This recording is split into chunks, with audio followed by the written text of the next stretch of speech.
Sonunda kuş bakışı bakabileceğimiz yere geldik. Burası Ayakuçu. Bayağı da büyükmüş yani. Tabii daha çıkacağımız var da size burada yine açmayayım.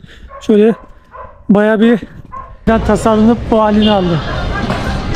Tabii burada meşhur dondurmalar var yani her yerde. Dondurma da satıyorlar. Güzel. Herkese yeni bir macera videosundan selamlar dostlar. YouTube kanalıma hoş geldiniz. Bu hafta sizlerle birlikte Ayakuçu'ya geldik. Yani normalde buranın ismi Ayakuçu değildi daha eski zamanlarda, yani 1540 yıllarda San Juan de la Frontera de Huamanga diye geçiyormuş. Yani 1820 yıllara kadar böyle anılmış burası. Sonradan buranın ismi Ayakuçu olarak değiştirmiş. Tabi değiştirmesinde en önemli etkenlerinden 4 tane şehir sebep oluyor. Gerçi daha ilerleyen zamanlarda da anlatırım. Şimdi buraya daha yeni geldik sabah. Tabi şu an saat 10. Normalde 7 gibi gelecektik de otobüs biraz geç getirdi. Böyle de terminali var. Tabii ben yanlış terminal almışım. Normalde 2 tane terminal var. 1 saatlik yürüme mesafesi var şimdi otele. Otele gittiğimizde de size de gösteririm. Şu anlık güzel, hoşuma gitti şehir, yeşillik. Tabii büyük, tabii burası da. İlerleyen zamanlarda yine size buranın önemli hikayelerinden bahsederim. Güzel hikayesi var. Evet dostlar, şimdi otele geldik. Hatta size de böyle göstereyim. Tabii biraz büyük, böyle güzel. Şurada da antika televizyonu var. Şurada da değişik antika bir banyosu var. Güzel, hoşuma gitti, rahat. Şurada da ufak bir camı var. Buraya da bir geceliğine 48 soles verdim. Kahvaltı dahil. Otobüse de 40 soles vermiştim. Yani toplamda 88 soles verdim hepsine. Otobüse de dönüş bileti almadım. Yani dönüş bileti burada alırım diye, belki biraz daha ucuza bulurum diye almadım. Yani onlar da toplamda da 22 dolar falan yapıyor. Büyük ihtimal otobüse yine dönüş bileti 30-40 soles falan olması lazım. Yine bakacağım. Güzel, o oteli beğendim. Havalimanına yakın, diğer terminale yakın. Ben ikinci terminal almışım, Huamanga ilçesine. Yani şu an ben Ayakuçu'nun merkezine yakınım hemen. Diğeri biraz şehirden uzakta da yani. Ama şehir otobüsleri de var yani. O da 1,5 soles vermiştim. Uygun.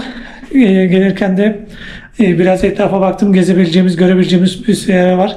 O yüzden de hoşuma gitti. Size de güzel içerik çıkartırım umarım. Şimdi kahvaltı yapmaya gideceğiz. Çünkü dün öğleden beri de bir şey de yemedim. Biraz kendimize gelelim, yemeğimizi yiyelim. Size bu güzel şehri tanıtayım. Şimdi otelden çıktık. Yemek yiyebileceğimiz restoran bakıyoruz çünkü birkaç yer baktık da pek hoşuma gitmedi. Şuradan böyle ana cadde gibi otelin de bulunduğu pazara gidiyoruz. Yani buranın yerel marketi gibi diyebilirim. Oraya gidip orada bir şeyler bakacağız. Ama orada da görebileceğimiz birkaç yer var. Burası Ayakuçu, Alt Dağları, Sıra Dağları'nın doğu yamacında, deniz seviyesinden de 2782 metre yükseklikte bulunan bir şehir. Toplam nüfusu da 228 bin yazıyordu. Tabi şu anlık ne kadar bilemiyorum. Lima'dan da, yani Peru'nun başkenti Lima'dan da 10 saat sürüyor otobüslerle, 9 saat süren de var ama değişiyor yani. Otobüslerde genelde 40 solesten başlıyor işte, en düşüğü. Benim gördüğüm öyleydi. Güzel, şimdi şehri gezelim. Burası da aynı zamanda mimariyle, sanatla birçok da kolonya, katedral bulunmasıyla da kilise şehri olarak da biliniyor yani. Ve ayrıca da burası el yapımı ürünleri de popüler olmuş bir şehir. Yani Peru'nun el yapımı ürünleri de meşhur bir şehir. Tabii bundan bir iki hafta önce de burada festival vardı. Ayakuçu Festivali. Oraya gelecektim normalde festival için. Fakat otobüsler dediğim gibi 40 solesten bir anda 200 solese, 300 solese çıkardılar. Hiç gerek yok dedim. Daha önce de zaten Cajamarca Festivali'ne gitmiştik. Orası da güzeldi. Buraya da gelmek istemedim. Şimdi biletler normale dönünce geleyim dedim. Size göstermek istedim. Yani burası da internetten bakınca bayağı bir hoşuma gitti yani. Hatta şu ileride de görüyorsunuz böyle dağlara doğru tarihi evler de çıkıyor. Genel olarak merkezde böyle beton evler var da yukarı doğru çıkınca taş evler, kerpiçten yapılmış evler var. Güzel yani şimdilik. Bakalım bize neler bekliyor. Şimdi o dediğim yere, yerel pazara, markete gidip size orayı da göstermem. Kahvaltı yapacağımız yeri de gösteririm. Güzel. Şimdi restoranta geldik. Tabii şöyle bir sıkıntı var. Bugün pazar olduğu için bütün restoranlar da kapalı yani. Bazıları açıktı. Bizde pek hoşumuza gitmedi. O yüzden de girmedik. Şimdi güzel bir restoranta geldik.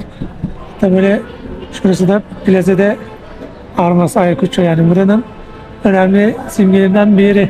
Yani burası da şöyle söyleyeyim, İspanyolların savaşından kazanılmış, yani İspanyollardan kazanılmış bir yer. Zaten de yemeğimizi yedikten sonra yine size tarihini anlatırım. Ama yemeğimizi de göstereyim şöyle. Diyet çorbası var yani. Tavuğun, makarnanın, havucun, brokolinin. Burada da aros, şayfa var. O da Çin yemeği gibi bir şey yani. Burada çok meşhur Peru'da. Pilavla ve tavukla yapılan güzel bir yemek. Bayağı da acıktık yani şu an. O kadar acıktım ki yani başımın ağrısı burada. Hatta şöyle sizlerle birlikte bakayım. Yani çorba güzel. Pilavın da tadına bakalım. Görsel sunum güzel yani biraz, yani meydanda olduğu için restoran biraz pahalı ama yani sorun da değil çünkü bayağı da acıktım. Ne olursa yiyecektim yani.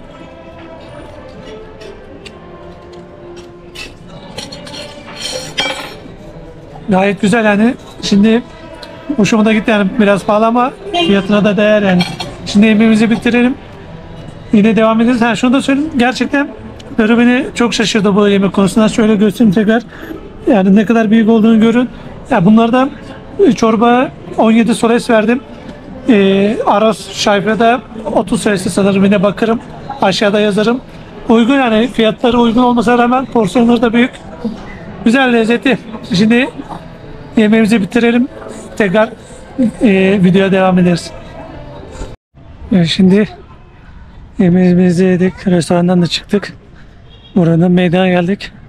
Çünkü burası da önemli simgelerinden biri Ayacucho'nun.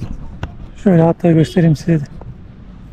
Şurada da dediğim gibi savaş zamanını anısına böyle heykel yapmışlar.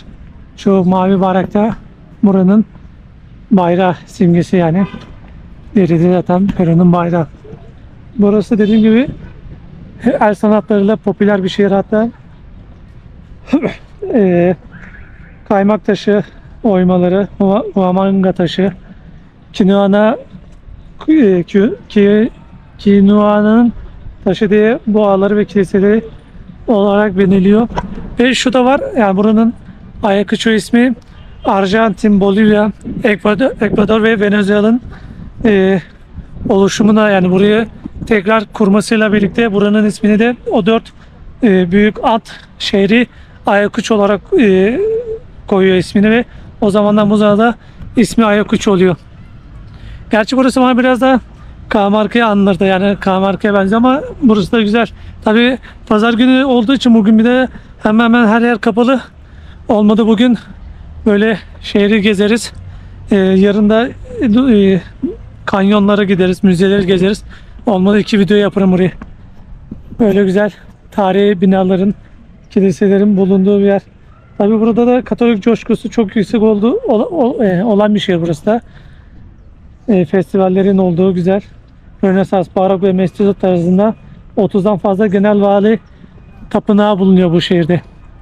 Tabii bayağı da büyük şehir burası. Burada yine insanlar böyle fotoğraf falan da çekiliyor. Güzel, hoşuma gitti şimdilik. Tabii İspanyolların bağımsızlığından, hani bağımsızlık savaşı onuruna o dört büyük az şehri işte burayı yeniden kuruyor ve Ayacucho şehri oluyor. Güzel. İleride, hatta şu ileride de İspanyolların savaşından galibiyetinden dolayı böyle kemer tarzı kapı yapmışlar. Oraya da gidip size orayı da göstereyim. Şu ileride gözüküyor mu bilmiyorum ama orada da kuş bakışı falan var. Olmadı kuş bakışı bakabileceğimiz yerlere de gideriz. Tabii tarihi binalar alan büyük olduğu için ama ben size de her yeri göstermeye çalışacağım. Evet dostlar, şimdi meydandan çıktık. Şu ileride gözüküyor mu bilmiyorum ama kırmızı kapı gibi kemer kapı var yani. Bunların da tarihi Ayacucho Arch de Triomphe veya Arco de San Francisco, yani Peru'nun şehrinin en ünlü anıtlarından birisi. Burası da 1886 yılında 2 Mayıs Muharebesi'ndeki zaferi almak için bölgesel valiliğin emriyle inşa edilmiş bir yer. Tabi böyle tarihi sokaklar güzel, hoş, harika. Şurada deniyor, yukarı doğru gidiliyor. Daha yakından da göstereyim size. Tabi burası 28 Temmuz Nehri'nin batı ucunda yer alıyor daha doğrusu. Böyle güzel dükkanların bulundu. Güzel bir yer. Şimdi tabi buranın yanında da hemen ünlü katedral var, yani kilise var. Oraya da bakarız. Market de var zaten. Yerel bir ufak bir marketi var. Orayı da gösterebilirsem gösteririm. Çünkü saat biraz da geç oldu. Başka bir yer var size göstermek istediğim. Orayı göstermek istiyorum. Hızlıca buraları gösterip size oraya geçeriz. Burada yine böyle dükkanların bulunduğu güzel bir yer. Şimdi şöyle daha yakınlaşalım. Güzel saat var, kırmızı var. Tabii bu 2000 yılında tekrar güncelleniyor. Güncellenip bu halini alıyor. Güzel. Yani Ayacucho Muharebesi'nin 1824 zaferinin 100. yıl dönümü için yeniden tasarlanıp bu halini aldı. Tabii burada meşhur dondurmalar da var, yani her yerde dondurma da satıyorlar. Güzel. Hatta şöyle göstereyim, böyle dondurma dükkanların bulunduğu. Güzel. Daha yakından da size gösterebilirim. Hatta San Francisco de Assis tapınağı şurası da. Hemen yanında bu da meşhur. Böyle bir yer. Şurası dediğim gibi San Francisco de Assis tapınağı. Şurası da market. Başka tapınaklar da var tabi. Burası da böyle aşağı doğru gidiyor. Şimdi biz olmadı. Yine gidebileceğimiz birkaç yer daha var. Oraya da gidelim, size göstermeye çalışayım. Tabi yine kameralarda açmıyor, büyük şehir olduğu için belki tehlikeli de olabilir diye temkinli davranıyorum. Umarım bakalım başımıza da bir şey gelmeden bu geziyi de bitiririz. Sonunda kuş bakışı bakabileceğimiz yere geldik. Burası Ayacucho. Bayağı da büyükmüş yani. Tabii daha çıkacağımız var da size burada yine açayım. Şöyle bayağı bir yokuştan çıktık. Yani tam bitiyor derken daha da yukarı doğru yükseliyor. Tabii nefes nefese kaldık. Hem de susadık. Ama sonunda geldik. Bir de hava da sıcak. Tabii buna da değdi yani. Bu şehri böyle de görmek istedim. Böyle renkli tabii. Burada da ayrı bir yer yapmış. Böyle bayağı büyük yani. Bu kadar büyük olacağını tahmin etmedim. Gerçi şuraya doğru gideceğiz daha. Güzel. Tabii normalde başka yere gidecektik de otobüs yoktu, gidemedik. Bugün de pazar olduğu için her yer kapalı, yani müzeler falan. Bugün sadece hem şehri gezip tanımak istedik, size de göstereyim dedim. Gerçekten buraya gelirken de bayağı bir sokaklarda gezdim, dolaştım. Her yer tarih kokuyor. Tarihi binalar, tarihi kiliseler. Gerçekten beni bayağı etkiledi yani burası. Harika, ötesi bir yer. Hatta biraz daha çıktım. Tabii burada yine restoranlar da var. Hava da bayağı sıcak bugün ya. Şansımıza. Böyle güzel. Tabii şu ileride sanırım da bir yerde kanyon var. Onu da yarın gideceğiz. Yarın müzeleri falan gezdiririz. Hem kanyonu da gösteririm. 2 video yaparım. Onu da sonraki bölümde, yani sonraki videoda o gelir. Siz de daha iyi görüşürüz. Burada da özgürlük heykeli, yani özgürlük heykeli diyorlardı sana. Aklıma İsa heykeli, yani kurtarıcı İsa heykeli, özgürlük diyor. Buraya böyle yapmışlar kocaman. Restoranlar falan. Güzel, burada yeşilliklerin arasında, dağların arasında güzel yapılmış bir yer. Olmadı buradan sonra buranın tarihi pazarını da göstereyim size. Sonra da kapatırız çünkü sabahtan beri başım çok kötü ağrıyor galiba, yorgunlukta. Ama olsun, yine de buna diyor yani. Burada da ayak uçunun devamı yani. Burada deney dondurma falan da yapıyorlar. Bayağı büyük yani. Şöyle arkaya doğru gidiyor. Güzel. Hoşuma gitti yani. Şurada da dediğim gibi heykel yapmışlar. Restoranlar falan bulunduğu güzel bir mekan. Bayağı da yoruldum ya. Şu arkaya doğru bir yer gidiyor ama tabii tarihimi tam bilmiyorum. Şehirde sadece tarihi binalar ve tarihi kiliseler bulunuyor yani. Öyle şelale falan pek yok. Var da bayağı uzak yani. Yani sadece Ayakuçu yok yani, bayağı Kuşku'ya da yakın birkaç ufak kasaba gibi yerler de var. Bayağı büyük yerler var. Anca oraya da işte buraya yakın olup da gezmek gerekiyor. Biz de uzak limadan, o yüzden de pek gezemiyoruz. Sadece şimdilik burayı size göstereyim. Böyle güzel mekan. Tabii ileride de müzik var, şimdi telif hakkı yemeyelim. Onu da burada kapatayım. Aşağı inince de devam ederiz. Yine böyle harika bir yer.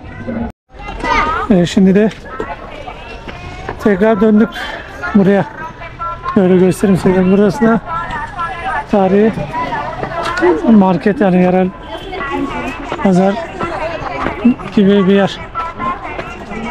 Tabii bugün pazar olduğu için her yerde kapalı olabilir. Böyle kıyafetlerin bulunduğu güzel, değişik bir pazar. Burada da balık satıyorlar ama kapatmışlar. Burada yine böyle ekmek falan satıyorlar. Tabii bugün pazar olduğu için kapatmışlar. Burada da peynirler var. Değişik bir pazar. Burada da tavuk diyeceğim, et, tavuk falan satıyorlar. Tabii koku bayağı ağır. Yani şurada da tavuk satıyorlar. Meyve sebze, tabii fiyatlar yazmıyor ama bayağı da koku ağır yani. Tavukları, etleri dışarıda sattıkları için koku da ağır geliyor tabii. Lima dışında benim gördüğüm, yani birkaç şehir gezdim.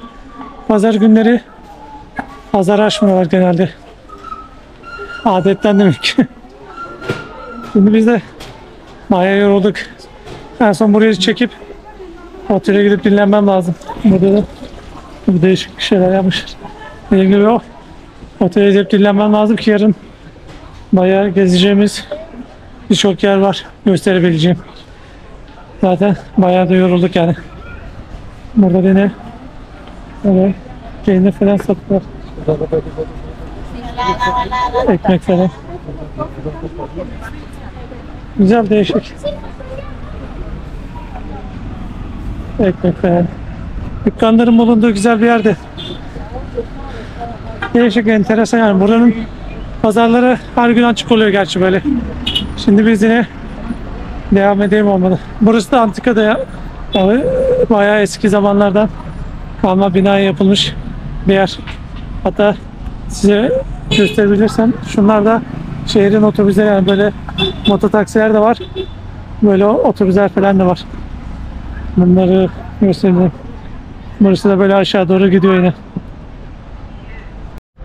Evet dostlar, videonun daha sonuna gelmiş bulunuyoruz. Şimdi marketten, yani yarı pazardan çıktık.